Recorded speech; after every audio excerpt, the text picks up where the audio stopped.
अस्सलाम वालेकुम। आज हमारे पास टॉपिक जैसे आप बोर्ड पे लिखा हुआ देख भी रहे हैं कि इनइक्वालिटीज़ के बारे में है। आपने सबसे पहले बताना है कि इनइक्वालिटीज़ जो है वो होती क्या है। इनइक्वालिटी की बहुत सी सिचुएशंस होती हैं, जैसे आपके पास less than, greater than, less than और इक्वल टू, ग्रेटर देन और equal to and not equal to. ये सारी वो सिचुएशंस हैं जहाँ पे आपके पास कोई भी एक्सप्रेशन, कोई भी इक्वेशंस जो है वो इक्वल नहीं होती। अब उसके बाद जो है हमारे पास इसमें जो सिंबल्स यूज़ होते हैं वो आपके पास है टोटल 4 सिंबल्स जो है वो यूज़ होते हैं। एक आपके पास है लेस देन, एक है ग्रेटर देन, एक है less than greater equal to और एक है greater than or equal to. यानी ये 4 सिंबल्स जो है ये हमारे पास यूज़ होते हैं। हम इसकी डेफिनेशन जो है वो किस तरीके से बताते हैं, आपकी बुक में भी मेंशन है। वो स्टेटमेंट जिसमें दो एल्जेब्रिक एक्सप्रेशंस जो हैं वो इक्वल ना हो तो हम उसे इनइक्वालिटी कहते हैं या इनइक्वेशन भी कहते हैं। ठीक हो गया। फिर उसके बाद जो वन वेरिएबल के लिए है इनइक्वालिटी, तो वो आपके पास इस तरीके से लिखी जा सकती है ax plus B is less than 0, या ये लिखा जा सकता है या लिखा जा सकता है ax plus be greater than 0। इन दोनों में से कोई एक स्टेटमेंट जो है वो हो सकती है, आपके पास क्वेश्चन में गिवन हो सकती है। और इसकी शर्त ये है कि a जो है वो 0 नहीं होना चाहिए, क्योंकि a 0 हो गया तो फिर ये एक्सप्रेशन नहीं बल्कि एक कांस्टेंट रह जाएगा। वेरिएबल जो का होना ज़रूरी है वन वेरिएबल के लिए। अच्छा, उसके बाद आपके पास जो है नेक्स्ट, अगर आप देख रहे हो कि स्ट्रिक एंड स्ट्रॉन्ग और नॉन स्ट्रिक या वीक कौन से होते हैं, जब आपके पास ये वाले सिंबल यूज़ हो रहे हों जिसमें आपके पास लेस देन हो या सिर्फ ग्रेटर देन हो, तो इसका मतलब है कि ये आपके पास स्ट्रिक जो है वो इनइक्वालिटी है। यानी आप बाउंड हैं सिर्फ या लेस देन लेने के लिए या ग्रेटर देन लेने के लिए। और अगर आपके पास इस टाइप के सिंबल्स पड़े हों, यानी इक्वालिटी भी होल्ड कर रही हो या नहीं कर रही हो, तो ये जो है लेस देन और इक्वल टू या ग्रेटर देन और इक्वल टू, तो ये सिंबल्स जो हैं ये यूज़ हो रहे हो, तो इसे हम कहते हैं कि ये नॉन स्ट्रिक है या हमारे पास जो है वो वीक इनइक्वालिटी है। ठीक है। अच्छा, फिर उसके बाद आपके पास आ जाता है कि इक्विवेलेंट इनइक्वालिटीज़ क्या होती हैं। हमारे पास इनइक्वालिटीज़ जो है वो इक्विवेलेंट कब होंगी, तो जब आपके पास दो या दो से ज़्यादा इनइक्वालिटीज़ जो है वो सेम सोल्यूशन दे रही हूँ, एक ही जैसा आंसर दे रहे हों, तो वो आपके पास क्या कहलाता है, इक्विवेलेंट इनइक्वालिटीज़। ठीक हो गया। जैसे फॉर एग्जांपल आपकी जो बुक में मेंशन है कि आपके पास है अगर x plus 3 that is equal to या इज लेस देन 8, और यहाँ पे आपके पास आ जाए x जो है वो लेस देन 5, तो इसका मतलब है कि इन दोनों का रिजल्ट जो है वो आपके पास सेम आएगा और ये आपके पास क्या है, इक्विवेलेंट इनइक्वालिटीज़ है। ठीक हो गया। तो ये आपके पास सारी इनइक्वालिटीज़ की कहानी थी। अब हम इसकी एक्सरसाइज स्टार्ट करते हैं और एक्सरसाइज के क्वेश्चंस देखते हैं कि उसने हमसे किस किस टाइप के क्वेश्चन जो है वो एक्सरसाइज में प्रैक्टिस कराने को बोला है। ठीक हो गया। अब आपके पास क्वेश्चन नंबर 1 का जो पार्ट है ए और बी, उसमें देखें नॉर्मली ये ऑब्जेक्टिव में ही आते हैं। आपने चेक करना है, check whether the given value of each variable satisfy the inequality, यानी जो आपके पास आगे वेरिएबल की वैल्यू दी हुई है वो इनइक्वालिटी को सेटिस्फाई कर रही है या नहीं। तो हम इसको सबसे पहले इसका जो है ए में पहला पार्ट जो है वो हम देख लेते हैं। तो आपके पास है क्वेश्चन नंबर 1, उसका पार्ट ए है और उसमें पार्ट फर्स्ट है।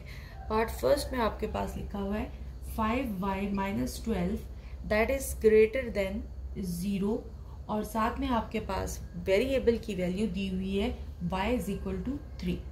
ठीक है, ये आपके पास एक्सरसाइज स्टार्ट हो गई है, इसका फर्स्ट क्वेश्चन है।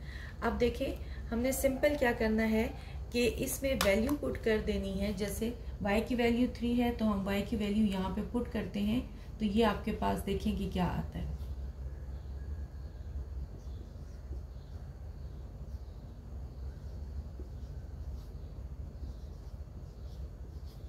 देखिए 3 बड़ा है 0 से, तो ये रिजल्ट ट्रू है, तो ये आपने इसको ट्रू कर दिया। ठीक है, बस इतना ही आपको इसमें बताना था कि ये सेटिस्फाई कर रही है, रिजल्ट ट्रू है या फॉल्स है। तो ये आप इसको ट्रू लिखें या लिखें कि satisfy the value of the variable, ठीक है, या वेरिएबल जो है वो सेटिस्फाई कर रहा है एक इनइक्वालिटी को। ठीक हो गया, ये आपका है फर्स्ट पार्ट। अब आपके पास दिया हुआ है 4 - 2x और लेस देन और इक्वल टू 9 और वैल्यू दी हुई है आपके पास। देख लें यहाँ पे ये हो जाएगा प्लस। अब देखें ये आपके पास आ गया 10 और 10 जो है वो 9 से लेस नहीं होता।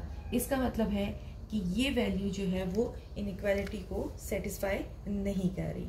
तो ये आपके पास हो गया इसका सेकेंड पार्ट। अब आप थर्ड पार्ट इसका देखें। यहाँ पे आपके पास है 5 - 2 4, ये आपके पास आ गया 4 and 5। तो ये देखें 5 - 4 2 = 8, ये हो गया -16 + 5 माइनस किया तो -11 आ गया, -3 आ गया। अब जाहिर है -3 जो है वो ग्रेटर है, तो इसका मतलब है कि ये आपके पास ट्रू हो गया। तो ये आपके पास है पार्ट 3। अब आपके पास है पार्ट 4। 3 z की जगह आपने z की वैल्यू लगा दी, चेक कर लें।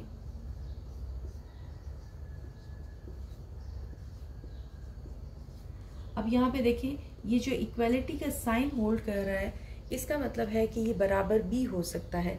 यानी ये आपके पास वीक है लेकिन इसमें बराबर का भी साइन जो है वो होल्ड करता है। तो ये आपके पास टू सम एक्सटेंट क्या है, ट्रू हो गई।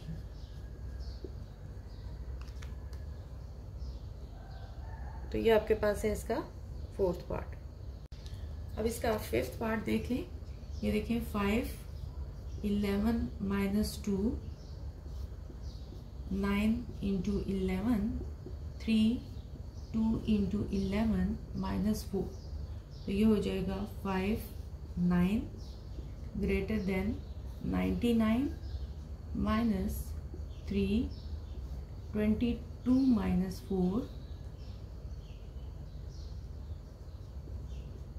ग्रेटर देन 99 माइनस सॉल्व किया हमने तो ये आ जाएगा 18 और 18 मल्टीप्लाई बाय 3 करते हैं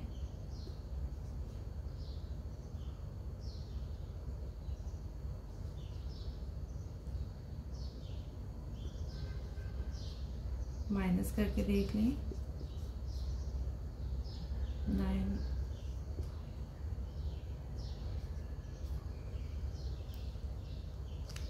अब चूंकि यहाँ पे इक्वालिटी की का साइन भी होल्ड कर रहा है तो इसका मतलब है कि ये आपके पास ट्रू हो गया।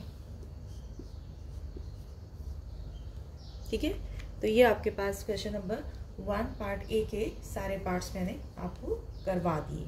ठीक हो गया।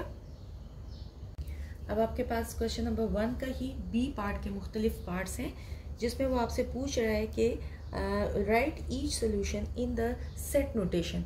अब हमने इनको सेट नोटेशन में लिखना है, तो सेट नोटेशन में लिखने के लिए आप देखें इक्वालिटी का साइन जब होल्ड कर रहा हो तो इसका मतलब है कि ये दो वैल्यूज जो है ये इंक्लूड है, यानी इंक्लूसिव वैल्यूज है। और अगर इक्वालिटी का साइन होल्ड नहीं कर रहा होता तो इसका मतलब है कि इसके बाद या पहले वाला नंबर जो है इससे शुरू हो जाता है। तो अब हम यहाँ पे देखें 2 और 5 के बीच में जितने भी नेचुरल नंबर हैं, तो नेचुरल नंबर कौन कौन से होंगे 2 3 4 एंड 5। तो ये इसकी सेट नोटेशन हो गई। उसने हमने सेट नोटेशन में लिखना था, नेचुरल नंबर है ये हमने लिख दिया। उसके बाद कहता है 7 से छोटे, लेकिन 7 इंक्लूड नहीं है क्योंकि यहाँ पे इक्वल का साइन होल्ड नहीं कर रहा। तो 7 से छोटे नेचुरल नंबर क्या हो गए 1 2 3 4 5 6। ठीक है, लेकिन 7 को हमने नहीं लिखा। उसके बाद देखिए आपके पास है रियल नंबर -3 से छोटे रियल नंबर्स। तो -3 से छोटे बेशुमार रियल नंबर्स हैं, इसलिए हम इसको सेट बिल्डर नोटेशन में लिखते हैं। x when x belong to real number and x जो है वो लेस देन और इक्वल टू -3। हमने रियल नंबर्स को इसी तरीके से, क्योंकि -3 के से छोटे जो हैं वो बेशुमार रियल नंबर्स हैं, तो रियल नंबर्स को हम एक्सप्रेस नहीं कर सकते, ठीक है, सेट टेबुलर फॉर्म में। तो इसलिए हमने इसको इस तरीके से कर दिया। ये हो गया फर्स्ट 3 पार्ट्स। अब आपके पास है क्वेश्चन इसका 1 का, B का 4 पार्ट और 5 पार्ट। अगर आप यहाँ पे देखें x लेस देन और इक्वल टू 4 और x जो है वो होल नंबर है, यानी 4 और 4 से नीचे। तो देखिए 4 से नीचे कौन से होंगे, 3 होगा, 2 होगा, 1 एंड 0। सो ये आपके पास इसके 4 चुके इंक्लूड है, इक्वल का साइन है, तो ये इसके पास ये इतने नंबर इसमें सेट नोटेशन में आएंगे।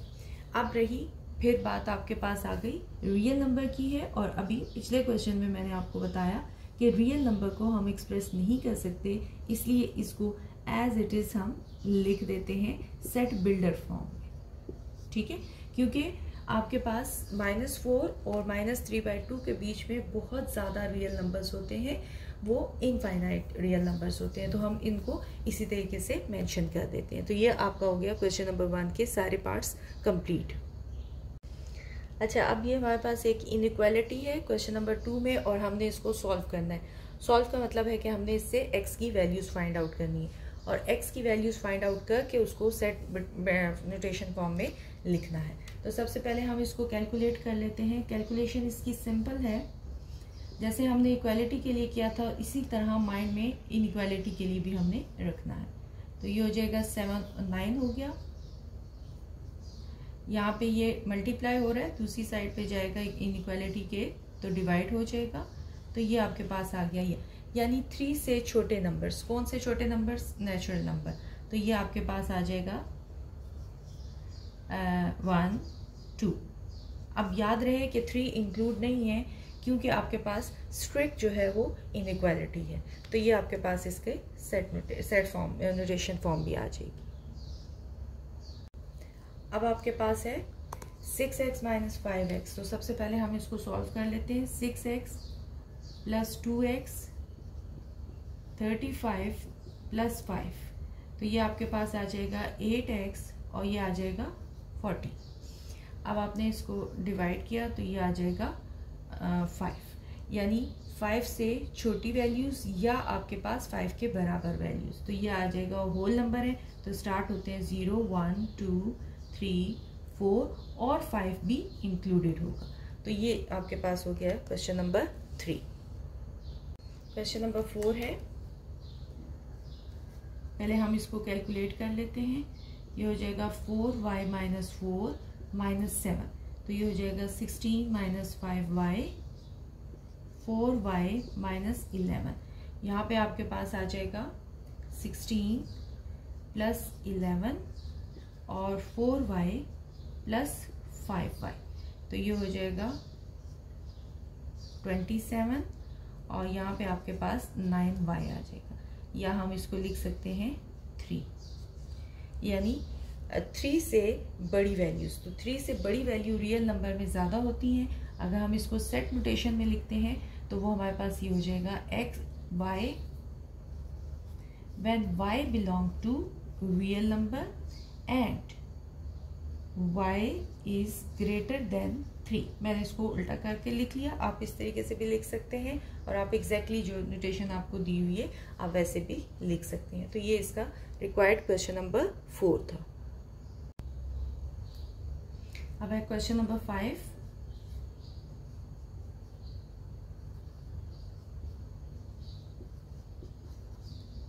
ये हो जाएगा 3 + y, ये माइनस है, इसको आप इधर लेके आए, प्लस हो जाएगा। ये y है, इसको मैं उठा के इस साइड पे लेके जाती हूँ। अच्छा, मैं आप देख रहे हो कि नेगेटिव साइन को अवॉइड कर रही हूँ, जो जिसका कोफिशिएंट बड़ा है उसके पास जो है वो छोटे वाले को लेके जा रही हूँ, ठीक है। वो आप पहले चैप्टर में ये प्रॉपर्टीज कर चुके हो, नेगेटिव आ भी जाए तो भी आप उसको अरेंज कर सकते हो। तो 6 - y, यानी y से सारी, या इसको हम क्या लिख सकते हैं, y लेस देन और इक्वल टू 6, यानी 6 से जितने भी छोटे नंबर्स रियल नंबर में आपके पास आते हैं वो आपने लिख लेना है। चूंकि रियल नंबर में है तो इसलिए सेट नोटेशन ही बनेगी y when y belong to set of real numbers and y is less than or equal to 6। ठीक है, 6 या 6 से जितने भी छोटे नंबर्स हैं वो आपके पास इसका रिक्वायर्ड आंसर है। तो ये हो गया क्वेश्चन नंबर 5।